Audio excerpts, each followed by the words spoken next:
Pertanyaannya mengapa tuntutan 12 tahun bagi Richard Eliezer dianggap melukai rasa keadilan masyarakat? Sudah bergabung bersama kami di studio dengan kuasa hukum Richard Eliezer, Bang Roni Talapesi. Selamat sore Bang Roni. Selamat sore Mbak Audrey. Dan juga di ruangan virtual sudah bergabung juga dengan Ketua Umum Dewan Pimpinan Nasional Perhimpunan Advokat Indonesia Peradi dengan Pak Oto Hasibuan. Selamat petang Pak Oto. Selamat petang, apa kabar? Baik, Pak Oto, saya ke Pak Oto dulu. Pak Oto, Anda bilang tuntutan jaksa tidak sehebat dakwaannya. Kenapa? Ya, kalau kita melihat dakwaan jaksa, ini kan luar biasa menggelegar, ya, menggelegar dan bisa menelusuri dan kemudian bisa mencakup semua peristiwa-peristiwa yang disampaikan sebagaimana di dalam dakwaan tersebut. Dan bayangan kita dengan membaca dakwaan itu, kita sudah memastikan apa yang sesungguhnya terjadi di dalam perkara ini. Tetapi setelah ada tuntutan jaksa itu kita menjadi heran. Tidak sehebat dakwaannya. Apa herannya, Coba Pak lihat Oto? ya. Coba kita lihat ya. Semuanya dakwaan jaksa itu mengatakan semuanya ini kan pembunuhan berencana. Dan kemudian di tuntutannya pun dia masih konsisten mengatakan ini adalah pembunuhan berencana. Tetapi tidak konsistennya ketika dia memberikan stigma atau satu besarnya putusan hukuman yang diberikan gitu. Nah, Sambo kan dituduh juga melakukan sebagai dadar, sebagai pelaku pembunuhan dengan berencana. Nah, yang tidak jelas sekarang argumentasi daripada jaksa sampai bisa menyatakan pemanya Richard dan juga kemudian Putri melakukan pembunuhan berencana, tetap disamakan, tapi tidak jelas sebenarnya apa yang menjadi alasan utama sehingga terjadi disparitas daripada jumlah hukuman tersebut. Ya kan? Ini memang pelaku ada turut serta, ya kan? Nah, di sini kan harus jelas sebenarnya di dalam uraian jaksa itu sebenarnya harus jelas. Yang tidak jelasnya karena tuntutan Eliezer lebih tinggi daripada putrinya atau yang mana nih Pak Oto spesifiknya? Argumentasi hukumnya dan dasar dia mengatakan bahwa ini adalah pembunuhan berencana sehingga ketika dia membuat hukuman banyak kepada Putri 8 tahun, kepada Richard 12 tahun, tidak ada uraian yang jelas yang membuat supaya Putri lebih ringan dan Richard Eliezer lebih berat. Itu nggak ada spesifik argumentasi daripada hakim untuk menyatakan itu. Sebab kalau kita lihat kepada tuntutan, kan kalau saya tidak keliru nih ya, terhadap Richard juga kan dipertimbangkan juga dalam tuntutannya itu sebagai justice collaborator. Oke, baik. Gitu. Nah, itu persoalannya gitu loh. Jadi kenapa kalau sudah ada yang meringankan, kemudian dari fakta, coba kita lihat hal-hal yang meringankan dengan memberatkan itu justru yang meringankan itu lebih banyak daripada memberatkan. Tetapi hukumannya lebih berat kepada Richard. Gitu. Jadi yang saya lihat bahwa ini tidak tepat. Gitu. Oke, tidak tepat untuk tuntutan yang diberikan oleh jaksa untuk Eliezer.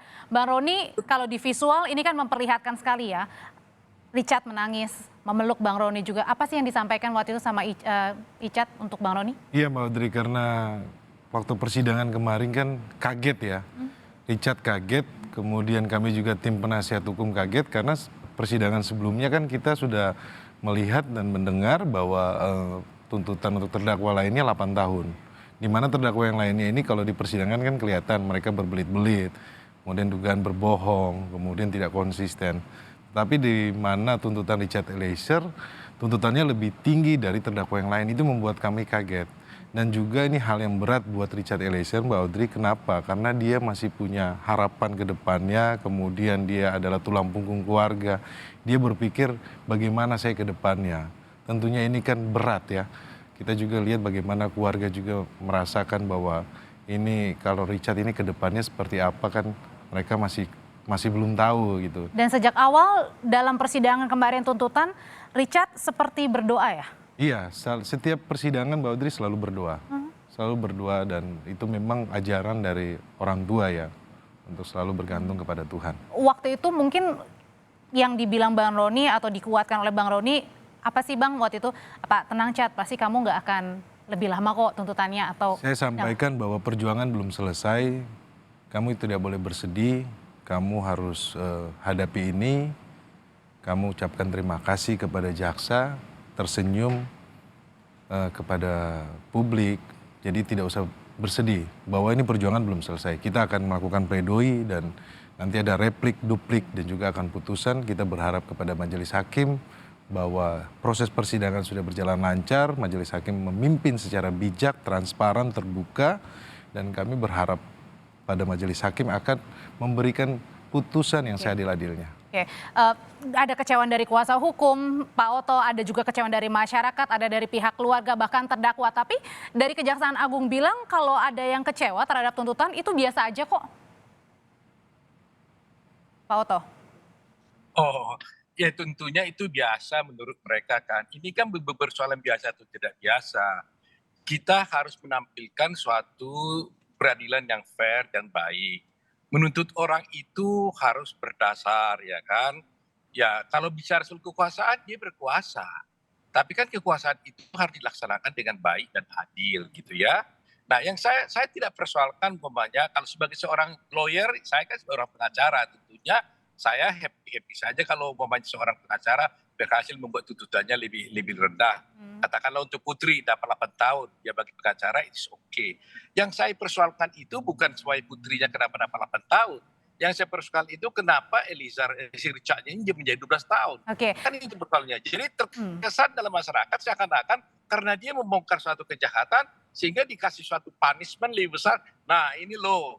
Tapi yang menjadi penjelasan Pak Oto dari pihak Kejaksaan Agung adalah karena dia ini adalah eksekutor. Ya, betul. Eksekutor. Tapi kalau umpamanya motif pembunuhannya itu umpamanya ada kaitannya daripada si Putri umpamanya, ya kan? Putri kan juga punya andil yang besar sebenarnya dalam peristiwa terjadi ini kan. Kalau tidak ada peristiwa yang terjadi oleh Putri, kasus ini tidak akan ada. Ada 2 motif yang tampil di dalam persidangan yang coba dibuktikan. Motif pertama kan adanya pelecehan seksual, ya kan? Nah, oleh jaksa dikatakan itu tidak ada. Yang bukti adalah perselingkuhan. Nah, apapun yang terjadi dari motif ini, tapi sumbernya ini kan dari Putri kan. Jadi kalau kita bandingkan, oke, dia eksekutor. Tapi dia menjadi eksekutor karena apa? Karena ada sebab musabab, ya kan? Musababnya apa? Ya, motif, ya kan?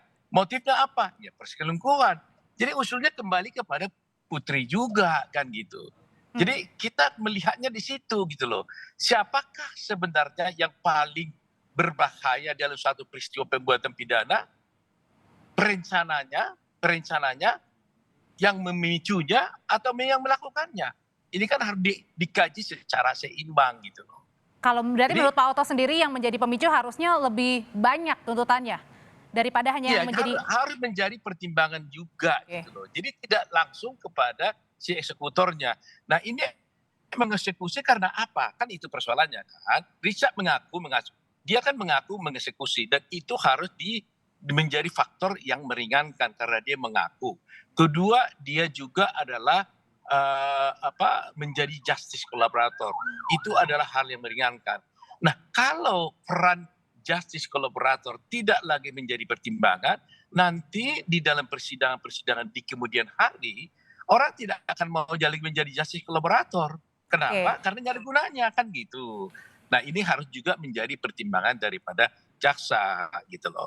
Justice collaborator sewaktu-waktu tetap kita butuhkan untuk mengungkapkan suatu kejahatan. Kalau tidak, sulit sekali membuka satu kejahatan kalau tidak ada justice collaborator. Oke, Bang Roni, tadi kan pada saat pagi hari kita juga berbincang sama orang tua ya. Bahkan orang tua Eliezer ini mohon sekali kepada Presiden juga Kapolri, kenapa sampai harus mohon untuk Eliezer kepada Presiden juga Kapolri? Ini kan suara hati dari keluarga ya, dan juga mewakili dari masyarakat pada umumnya ya, masyarakat di Indonesia, bahwa mereka meminta keadilan dalam hal ini. Karena ini terkait dengan terusiknya rasa keadilan daripada keluarga maupun masyarakat luas. Ini kan berharap kepada Bapak Presiden. Karena Bapak Presiden di awal menyampaikan bahwa ini untuk sampai 4 kali untuk dibuka kasus ini kan. Jadi keluarga mungkin ya berpikir bahwa presidenlah yang bisa membantu. Tapi terkait dengan proses yang sudah ada di yudikatif, di persidangan, kita serahkan ya kepada persidangan yang sudah berjalan. Tetapi ini adalah suara hakim, Pak Audrey. Apa karena ada ketakutan kalau katanya dibilangnya ada gerakan bawah tanah misalnya begitu? Ya, saya tidak bisa sampaikan seperti itu, tetapi yang disampaikan oleh Pak Menko Polhukam mungkin ada indikasi seperti itu, mungkin ya menjadi kekhawatiran juga buat keluarga kan, bahwa ada hal-hal yang nanti dikhawatirkan bahwa Richard Eliezer nanti akan diberatkan. Karena kami melihat bahwa persidangan Richard Eliezer kooperatif kok. Dia membantu proses persidangan, membantu jaksa penuntut umum untuk dalam pembuktian sehingga persidangan ini terbuka kan. Membantu jaksa penuntut umum, kemudian dalam persidangan juga pun disampaikan bahwa dialah yang membuka kotak Pandora. Bahwa kalau tidak ada Richard Eliezer ini perkara ini tidak akan terbuka. Saya pikir fakta-fakta persidangan ini sudah dilihat oleh berjuta mata publik bahwa Richard Eliezer punya peran penting dalam perkara ini, tetapi menjadi tidak adil ketika dia dituntut lebih dari terdakwa yang lain, padahal sudah diatur dalam Undang-Undang Perlindungan Saksi dan Korban. Dan juga tidak berbelit-belit kan? Dan tidak berbelit-belit. Dan hal yang meringankan kan Richard Eliezer banyak juga kan dalam pertimbangan jaksa penuntut umum. Ya, saya kembali lagi ke Pak Oto. Pak Oto, ini kan masih ada rangkaian lagi ya, termasuk juga dengan vonis begitu. Kemarin dari Jampidum juga bilang, ya nanti diserahkan juga vonisnya ke majelis hakim karena ini menjadi wakil Tuhan. Nah, yang Anda lihat apakah ini sepertinya ya udahlah jaksa mengatakan Eliezer 12 tahun, selebihnya nanti saja hakim yang diserahkan gitu untuk vonisnya? Ya memang akhirnya kita harus berpendapat begitu. Memang hakim itu adalah merupakan benteng terakhir dalam untuk mempertahankan keadilan ya. Nah, hakimlah nanti yang menentukan. Tetapi yang ingin saya sampaikan adalah reputasi seorang jaksa itu kan harus juga ditampilkan dengan baik. Itu aja persoalannya. Bisa-bisa saja, namanya kan jaksa kan berkuasa kan, mau tuntut 12, mau 20 tahun kan suka-sukanya dia kan, dia punya hak. Tetapi hak itu harus digunakan dengan baik. Dan ini yang dianggap tidak kurang baik dipergunakan oleh... Ya, maksud saya kalau dia mengatakan itu tergantung hakim nanti, itu kan nggak boleh seperti itu. Dia harus melihat, dia harus firm, dia harus yakin bahwa memang menurut dia inilah yang tepat menurut dia. Apakah dianggap Pak Oto juga ini sebagai melempar begitu Pak Oto? Melempar ke hakim singkat Pak Oto? Ya, itu yang saya khawatirkan kan, istilahnya serahkan pada hakim. Kan begitu kira-kira kan. Nah, jadi memang disinilah hakim yang harus nanti kita lihat bagaimana pertimbangan hakim.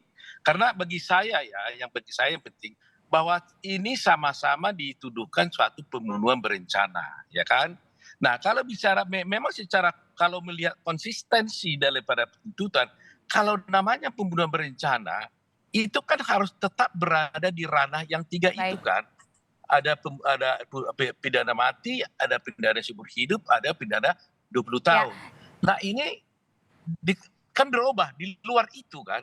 Nah, kalau di luar itu kan harus ada alasan yang kuat untuk bisa menyatakan tidak 20 tahun, tidak seumur hidup, dan tidak pidana mati. Argumentasinya ya Pak Oto yang ditekankan dalam masing-masing tuntutan.